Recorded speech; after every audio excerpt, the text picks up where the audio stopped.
Minimum 70-80% మధ్యలో 75% పిల్లలు వచ్చి 10th క్లాస్లో ఐఐటి అడ్వాన్స్లో సాధించిన పిల్లల్ని మనం చూసాం. అవును సార్, అవును. రైట్. సో ఇక్కడ 95%, 96%, అంతేకాకుండా ఎంటైర్ స్కూలింగ్లో టాప్ 3 ర్యాంక్స్లో ఉండి అసలు 6 నెలలు 7 నెలలు అయ్యేటప్పటికి అసలు ఇది నాకు వద్దు అని దండం పెట్టి చూసిన వాళ్ళని మనం చూసాం. అవును. అంటే ఇక్కడ మనం చూడాల్సినటువంటిది ఏమిటంటే అందరూ కొంతమంది పేరెంట్స్ ఉంటారు, కొంతమంది టీచర్స్ ఉంటారు, ఆ ఒక్క చట్టంలోనే చూస్తారు. కరెక్ట్. మనం ఏమిటంటే ఇటు నుంచి అటు, అటు నుంచి ఇటు, ఇట్లాగే ఎందుకు మార్పులు వచ్చినాయి అనేటువంటివి చాలా స్వయంగా చూసినటువంటి, టచ్ చేసినటువంటి లైవ్స్. ఓకే. సో కాబట్టి దీనికి సంబంధించి అసలు ప్రాబ్లం ఏమిటి, ఎక్కడ ఉంటుంది అనేటువంటిది అర్థం చేసుకోవాల్సినటువంటి విషయం ఫస్ట్. ఓకే. సో దీనికి ఏం చెప్తానంటే నేను స్క్రీన్ మీద ఇక్కడ వేద్దాం. ఒక 10 క్వశ్చన్లు ఉంటాయి.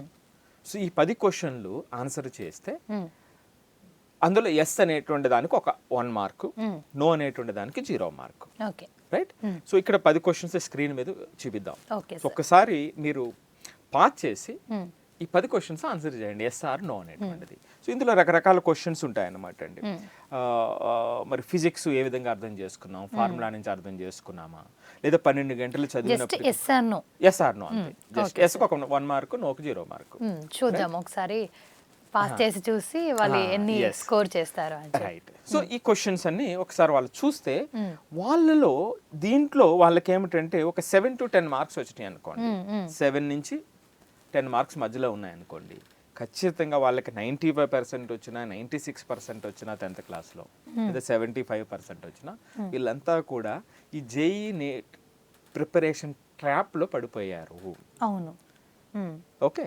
సో 4 నుంచి 6 వరకు మధ్యలో వస్తాయి, 4 కానీ 5 కానీ 6 మార్క్స్ కానీ వస్తే వీటిలో వీళ్ళు ఆ ట్రాప్కి ఎడ్జ్లో ఉన్నారు, అంచునున్నారు. ఓకే.